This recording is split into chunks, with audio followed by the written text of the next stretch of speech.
During his address to the nation on Tuesday, February 18th, Prime Minister Honorable Philip J. Pierre made several important announcements regarding back pay that public sector workers can expect this month.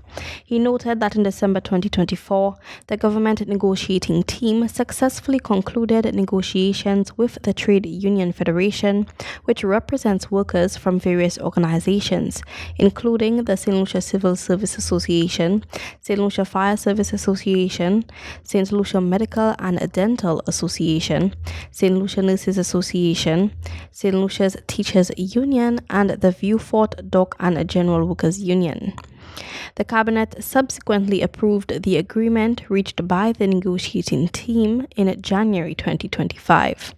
In February 2025, the Bodily Correctional Officers Association accepted the wage proposal.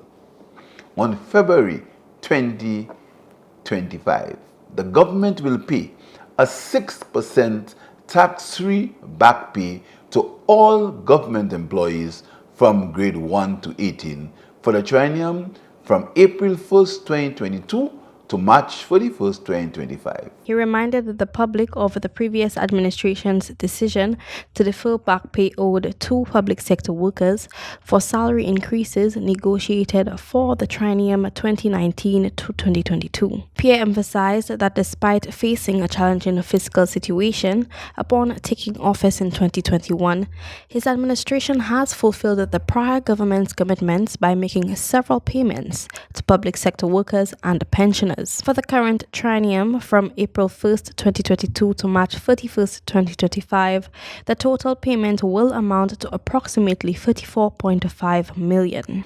2% salary increases for fiscal year 2022 to 2023, 2% for the fiscal year 2023 to 2024, and 2% for the fiscal year 2024 to 2025.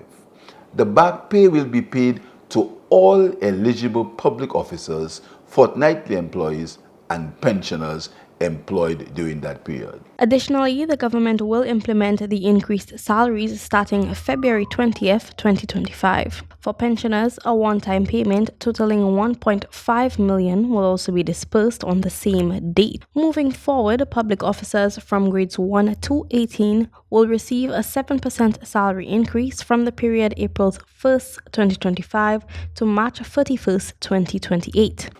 2% for the fiscal year 2025-2026, 2% for the fiscal year 2026-2027, and 3% for the fiscal year 2027-2028.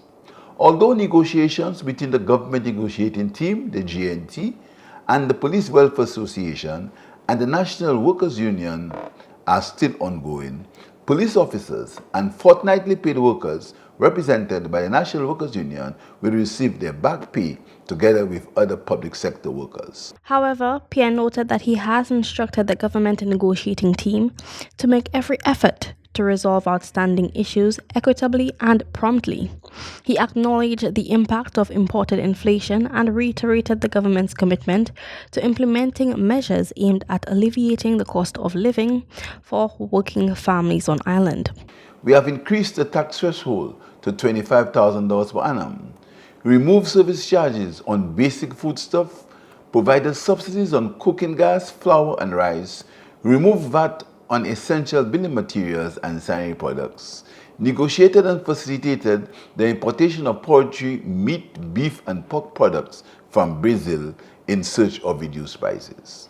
The Prime Minister expressed his appreciation to the unions and the government negotiating team for their efforts to secure the best possible deal under the current economic conditions. With these payments, he expects all public sector workers to make a concerted effort to enhance workplace productivity for the benefit of the people of St. Lucia. The Prime Minister concluded by expressing gratitude to all parties involved for their diligent and collaborative efforts in reaching an agreement during the negotiations. The St. Lucia Labour Party administration remains steadfast in its commitment to the welfare of all workers and the overall development of the country. Kayla Edwin, MBC Prime.